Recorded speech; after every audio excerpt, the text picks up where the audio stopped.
প্রত্যেকটি main road এখানে ইনশাআল্লাহ 3 তলা বিশিষ্ট হবে, 1 তলা নয় 3 তলা। ব্যবহার করবে না, ন্যায়ের সাথে এর উন্নয়ন কাজ যারা এগিয়ে নেবে এমন মানুষ, সত্য ন্যায় নিষ্ঠ মানুষকে আমরা সাথে নিয়ে আসবো, সামনে নিয়ে আসবো। আর এই জন্য ফেরদৌসুর রহমান সাহেব যে কথা বলেছেন, প্রস্তুত হন ইনশাআল্লাহ। আমরা মিলের বিষয়ে আছি, যারা ইসলামী ভাবধারায় বিশ্বাসী সেই দল, সেই মানুষ, গণমানুষ এবং ওলামায়ে কেরাম মিলেমিশে আছি ঠিক, কিন্তু 1 সিটে 5 সিটের মধ্যে 1 সিটে আলেম ওলামারা আর সন্তুষ্ট থাকবে না। নারায়ণগঞ্জের মধ্যে এবার আলেম ওলামাদের হাতে একাধিক সিট আসতে যাচ্ছে, সুনিশ্চিতভাবে বলতে পারি ইনশাআল্লাহ। আপনারা এখন থেকেই আটঘাট বেঁধে নামেন ইনশাআল্লাহ। আমরা সিট যেমন নিয়ে আসবো, আবার তাদেরকে কি সংসদ পর্যন্ত পৌঁছানোর দায়িত্ব আমাদেরই নিতে হবে, ঠিক কিনা? আমরা সেই দায়িত্ব নেব এবং এমন মানুষ আনবো। আপনি এই আমাদের চোখের সামনে দেখেন, একটা গাড়ি গেলে একটা দাঁড়ায় থাকতে হয়, 2টা গাড়ি সামনেভাবে যাতায়াত করতে পারে না, রিক্সায় নিজের জায়গা পায় না, পায়চারীরা নিজের জায়গা পায় না। কারণটা কি? জায়গা তো যথেষ্ট আছে, রোড করে দিলেই তো হয়।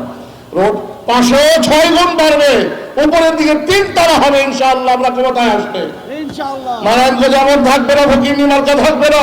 নারায়ণগঞ্জের পয়সা বাংলাদেশের অনেক অংশে কি করে তাদের বাজেটের পুরা করে, আর আমরা নারায়ণগঞ্জকে এবারে ফকিরনি মার্কা রেখে দেবো, তা হতে পারে না। নারায়ণগঞ্জ হবে মডেল জেলা, অন্তত নারায়ণগঞ্জ শহরটা চতুর্দিকে রিং রোড হবে, আর প্রত্যেকটি মেইন রোড এখানে ইনশাআল্লাহ 3 তলা বিশিষ্ট হবে, 1 তলা নয় 3 তলা ইনশাআল্লাহ। আমরা ঠিক এমনি ভাবে পাশেও 3 গুণ বাড়াবো, উপরের দিকে 3 গুণ বাড়াবো, যেন আগামী 90 বছর যারা আসবে আমাদের পরবর্তী প্রজন্ম, তারা যেন বলতে পারে জমিয়ত আসছিল, আলেম ওলামারা আসছিল, এই কাজগুলো করে গেছে বলতে পারে। আমি আপনাদেরকে আশ্বস্ত করতে চাই, জমিয়তের হাতকে শক্তিশালী করুন। জমিয়তের নেতৃত্বে ইনশাআল্লাহ এই নারায়ণগঞ্জের উন্নতি হবে, মডেল জেলা হবে, তার দেখা দেখি সারা বাংলাদেশ আমাদের নারায়ণগঞ্জ থেকে সবক নিয়ে সারা বাংলাদেশকে সোনার বাংলাদেশ, উন্নত বাংলাদেশ হিসেবে গড়ে তুলব। এই আহ্বান জানিয়ে আমি আমার বক্তব্য শেষ করছি। সবাইকে আসার জন্য যারা যারা এসেছেন, ইসলামী মূল্যবোধে বিশ্বাসী সেই দলের লোকজন আমার সামনে দেখতে পাচ্ছি, আমরা আপনাদেরকে শ্রদ্ধা করে মোবারকবাদ জানাই এবং সামনের পথ একসাথে চলবো সেই প্রত্যয় নিয়ে যাচ্ছি।